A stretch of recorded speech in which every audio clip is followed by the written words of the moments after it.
When a person has experienced trauma, almost nothing feels safe.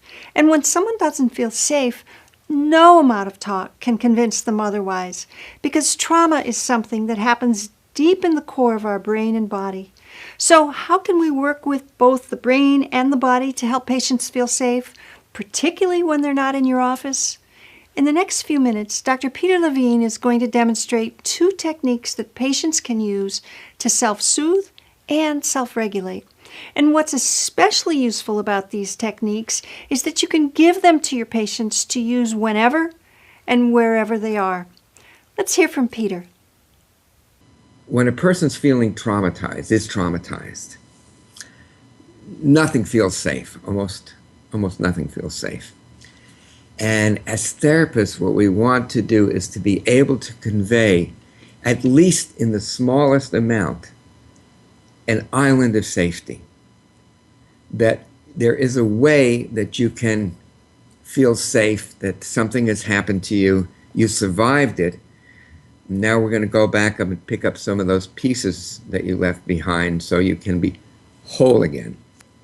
The other thing that's important in trauma therapy is that as soon as possible, that the therapists also provide tools, help the client learn tools that they can use to help them feel relatively safe.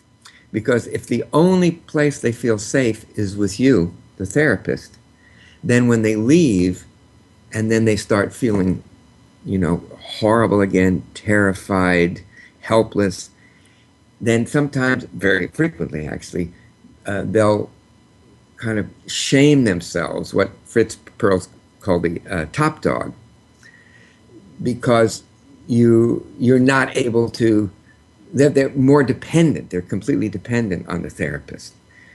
And so if we can give them even the smallest tools for self-soothing, for self-regulation, and I mentioned a number of them, I demonstrated a number of these with a person, with a client. This is, I don't know if you can see this. Let me maybe move back a little bit, or something like that. Okay, I'm gonna get up on my haunches here. Okay, here you take your right hand and you put it here under your left arm, on the side of the heart.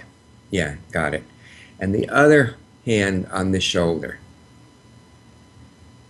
And just to get a feeling, Ruth and everybody else who's watching, what this feels like, what the sensation is like, not just of your hands, but of what's going on inside of your body.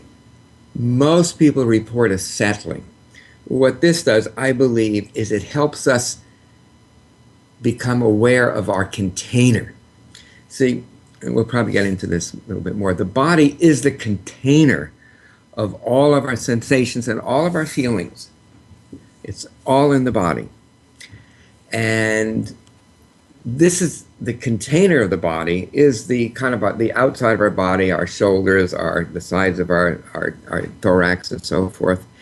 And when the person can feel the container, then the emotions and the sensations do not feel as overwhelming because they're being contained. Another very simple thing people can do, usually I suggest they do this one first.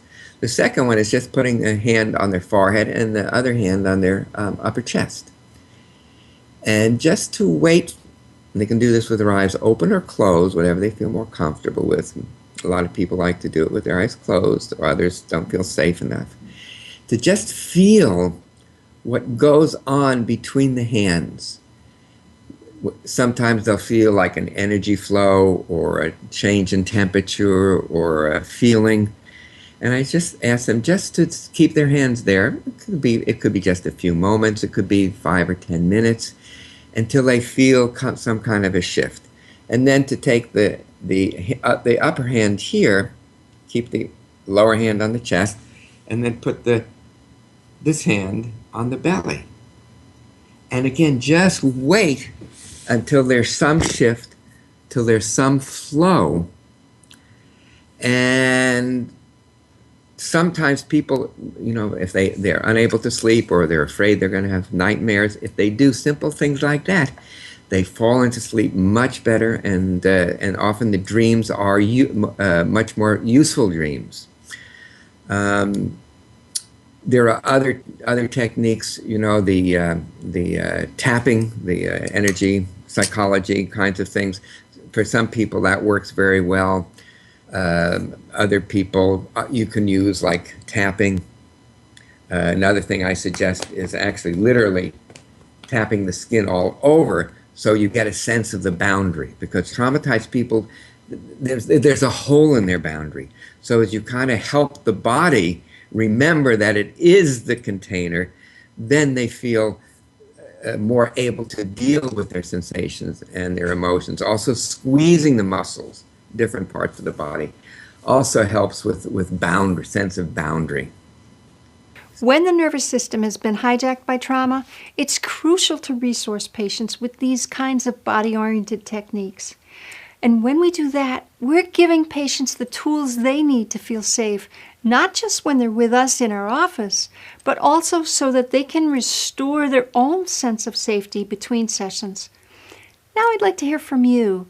As you've watched Peter demonstrate these techniques, how will you use them in your work with patients? And what other techniques have you found effective in helping patients feel safe?